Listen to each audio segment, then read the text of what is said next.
capability. So since our measurement system is really good, we collect the data and we wanted to understand where do we stand as of now, the real baseline performance. And baseline performance can be measured in different formats. One is yield. There are the three types of yield: traditional, first pass yield, and rolled throughput yield. And then there is one more approach or one more way called DPMO. What is DPMO? Defects per million opportunities. We have advised all of you to keep the Minitab installed and then keep one GEMS packet. If that is available, we'll do the activity. Otherwise, I have an alternate approach. And then the third metric that can help us to understand measure the process capability is CPCPK. We will discuss all the three here. So what is yield? Yield is nothing but output divided by input. Yield is nothing but output divided by input. Imagine there are 20 people joined the program. We are conducting the exam. We are conducting the exam for green belt. And now out of the 20, 15 people qualify for the certification. Now what is the yield? 75%. That means 15% of your, 25% of your products are not acceptable. Not acceptable means it has got some defects. Right? It has got some defects, and so, or otherwise it has got some defects, and due to which we are not able to accept the product. That means the products have become defective. You understand? For example, you score, what is the pass mark in your green belt exam? 60%. 60. 60% is the pass mark. 4 by, sir. Oh, somebody is asking something. What is it? A disturbance. Right. So pass mark is 60. And imagine somebody scores 65. That means how many questions he answered wrongly? Let's say there are 100 questions. Let's say there are 100 questions and 65 marks he scored. So how many questions he answered wrongly? 35. 35 questions he answered wrongly. So each wrong answer is a defect. So there are 35 defects found in the answer booklet. But still the product is not rejected. Still certificate is issued. Clear? So defects may lead to rejection of a product, may not lead to rejection of a product. If the presence of a defect leads to rejection of a product, now your product is called defective. For example, somebody scores 58 mark. Now there are 42 defects. Since there are 42 defects, the product is now rejected. Certificates are not issued. You have to rewrite the exam. So all of you understand the difference between a defect and a defective? Yes? Sir, can you repeat it once again? Defects are nothing but the failure opportunities. Defects are nothing but failure opportunities. And defective is nothing but a product which gets rejected or which becomes unacceptable by your customer due to the presence of defects. Right? Imagine I have a product. Let's say I have a mobile phone. What are all the defects that may be possible in a mobile phone? Can somebody tell me? There could be scratches on the screen. Am I right? I want to buy a mobile phone. Possible defects are what? There can be scratches, right? Yes or no? Yes. And then what are the other possible defects? And then number 2 can be my screen may not switch on. Number 2. And number 3, Battery backup. yeah, battery. The battery may not charge or drain very fast. And number 4, the keyboards may not function properly. So there are 4 things I'm looking at, and each and everything I'm checking is called a defect. Keyboard not proper, that's a defect. My screen not proper, that's a defect, right? My battery not proper, that's a defect. So there are 4 opportunities for failure. Each opportunity is called a defect. All of you understand what is a defect? Yes, sir. You are doing inspection in your company, isn't it? You are doing quality check. Every product you check for so many defects, and each thing you are checking is actually a defect. And finally, if a defect is found, you reject the product. Now the product is called a defective. A defect is there, but still you are not rejecting the product, and that also sometimes happens.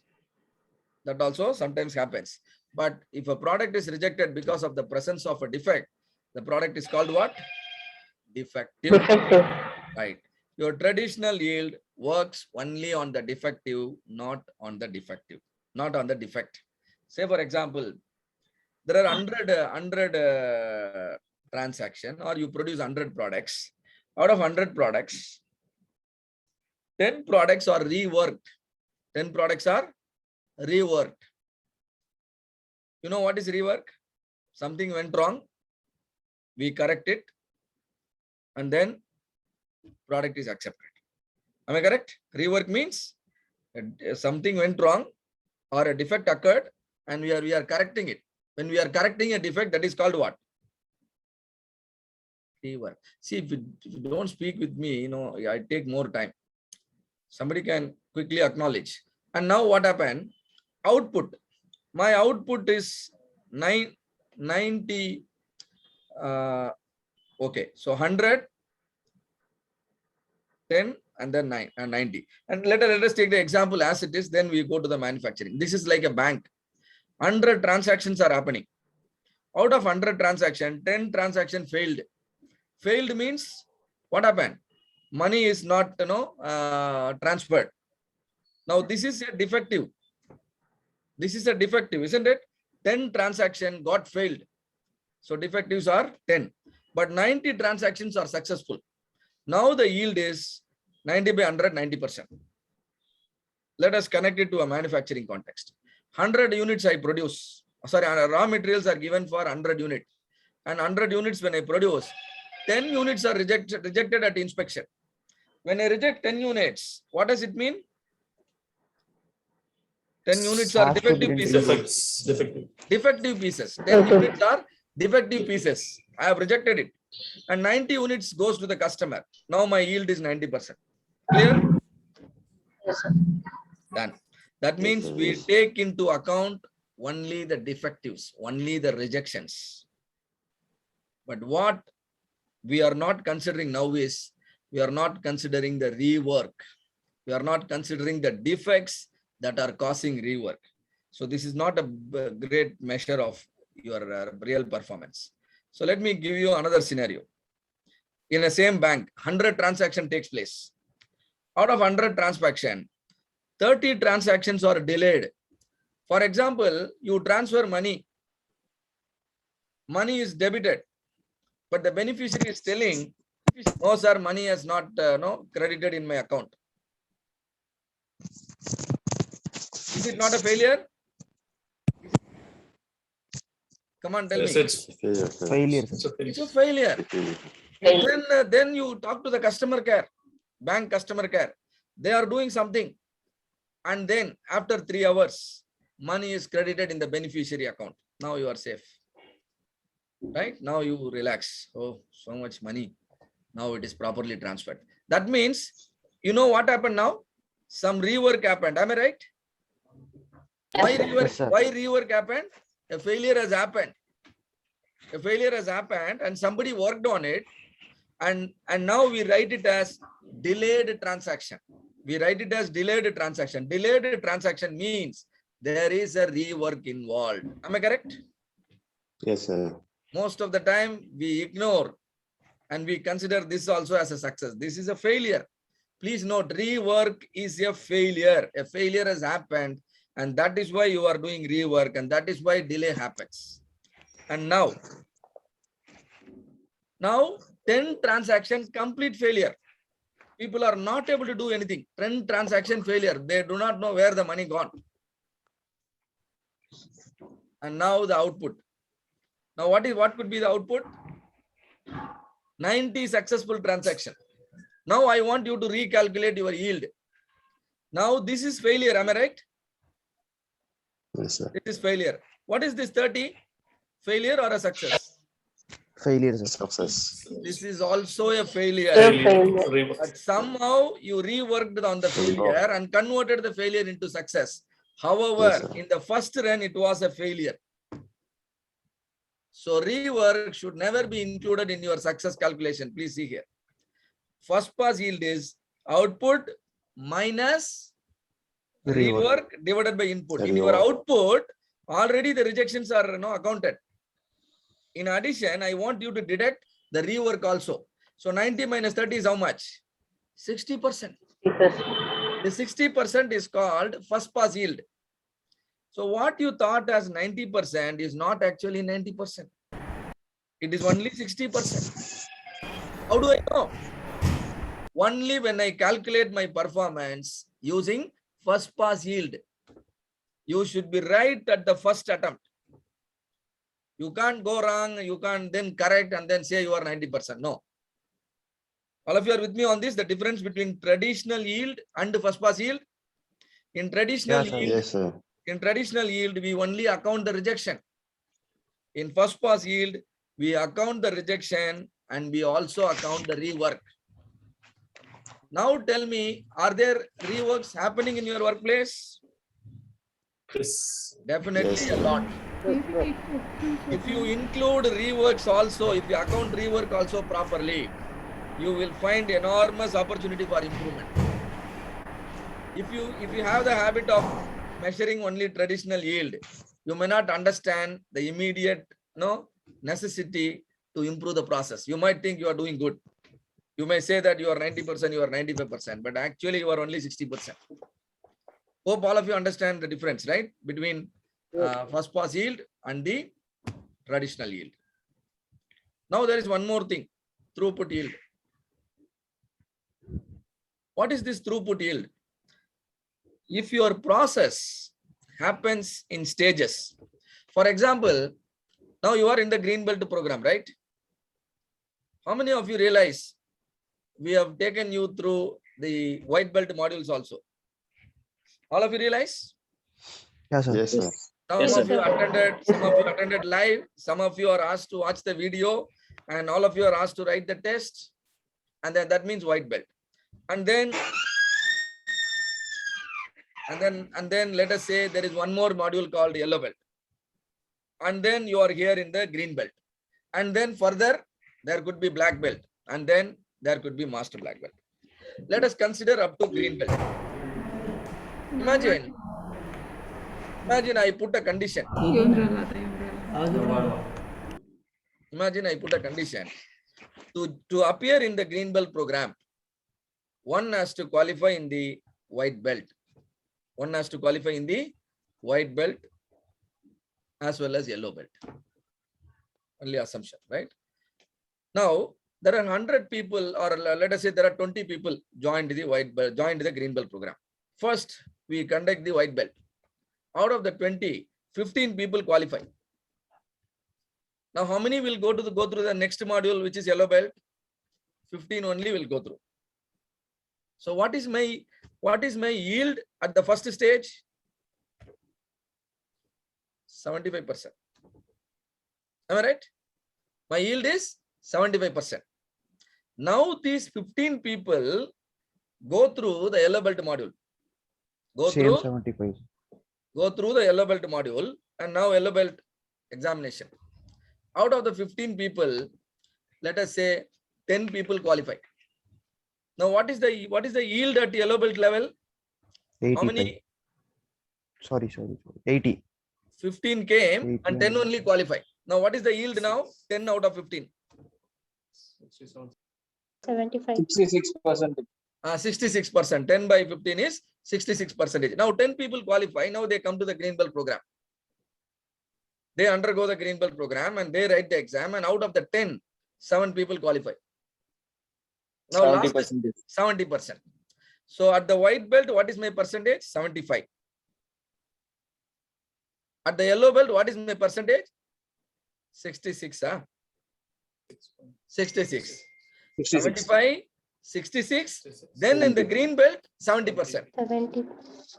But what is the overall output? 20 people joined my green belt program. Only 7 people are receiving the certificate.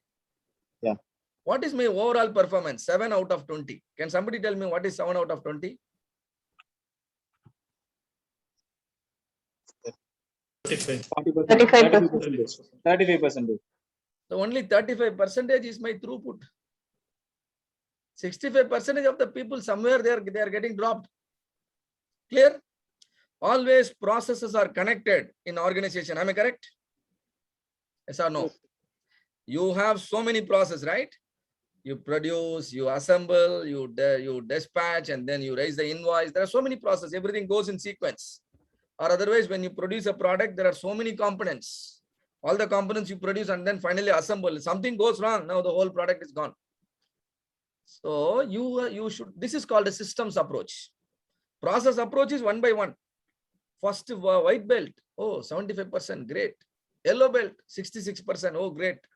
And green belt again 70%, great. But overall it is only 35%, so bad. So where from this 35 comes? You multiply all the yield. Can somebody multiply 75%, 66%, and then your 70%? Multiply all the three. 75 means 0.75. 66 means 0.66. And then finally 70 means 0.7. Multiply all the three. 35%. 35. So when you multiply the yield, the first pass yield of the different stages in your process, you get your throughput yield. You get your throughput yield, am I right? So if you are a process owner, let's say you have 4 processes. It is very important you maintain best yield at every stage. Then only you can be best, because you are responsible for 4 different processes. If you want me to get, if we want to get a good name, we need to be good at white belt, we need to be good at yellow belt, we need to be good at green belt. Otherwise, people will laugh at us. What is this 35% success rate? People are expecting how much? All of you want to get the certificate, am I right? Yes. Yes, sir. So 100% is the expectation. When the 100 will happen? When I have 100% yield at white belt, 100% yield at yellow belt, and then 100% yield at green belt. Now 100 into 100 into 100 is 100. Get my point? Let us say only at yellow belt level, I don't do well. Yellow belt level, the performance is 0. What will happen at the green belt level? That will be 0. One failure can pull down everything. You have hundreds of processes in your organization.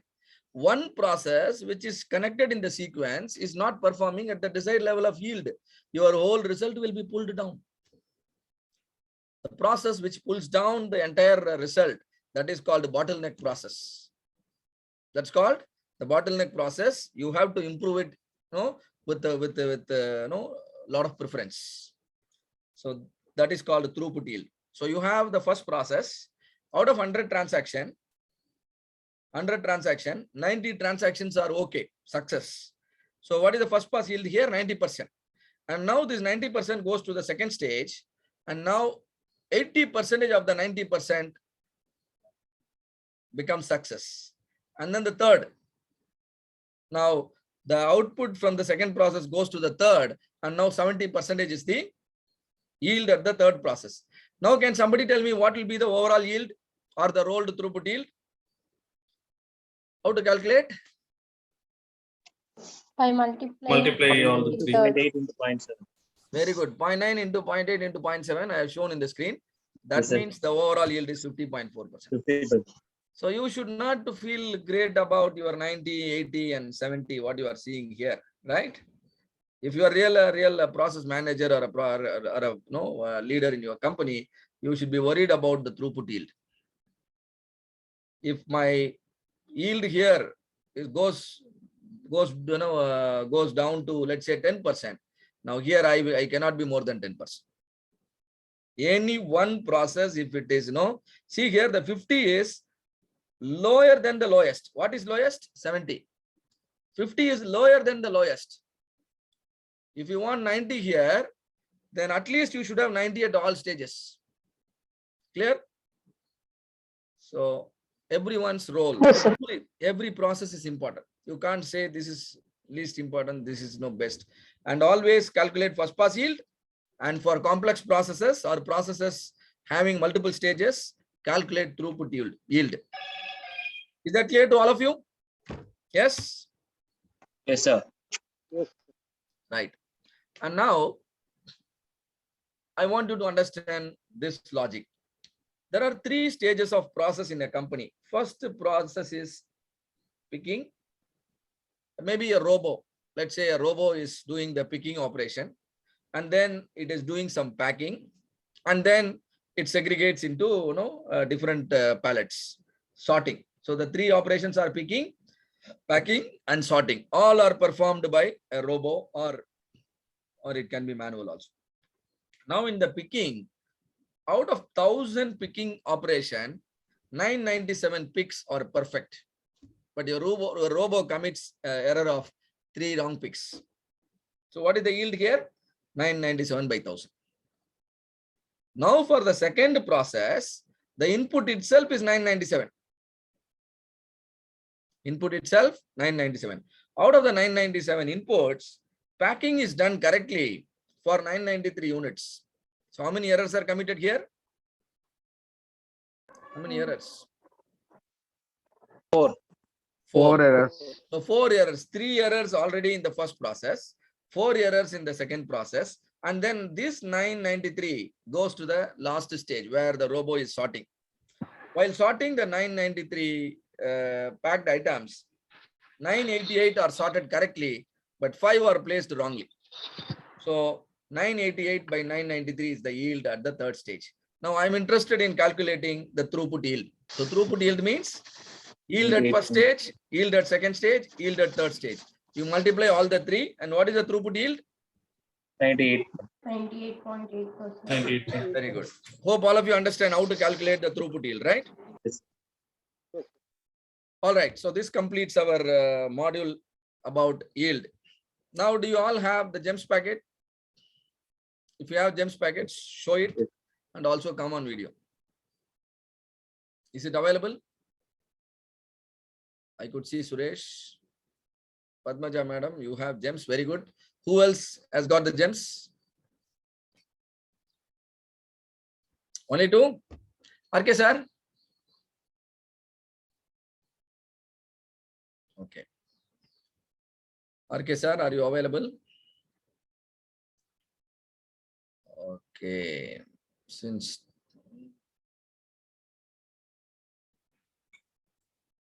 one second. So we'll do the GEMS since 2 people brought it.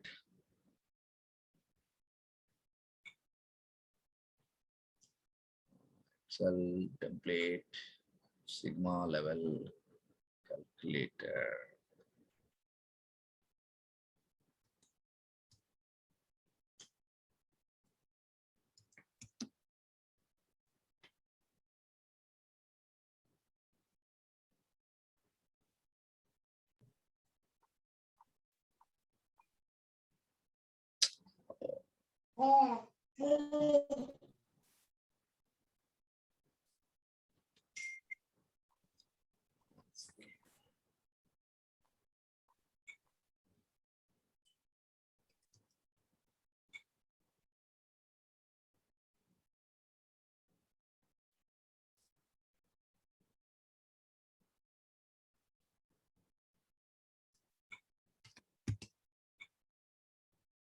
Yes.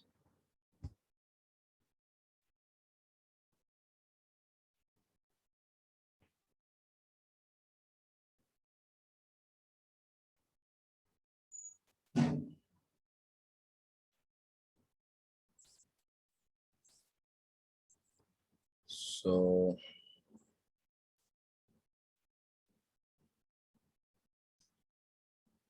RK sir, you are available?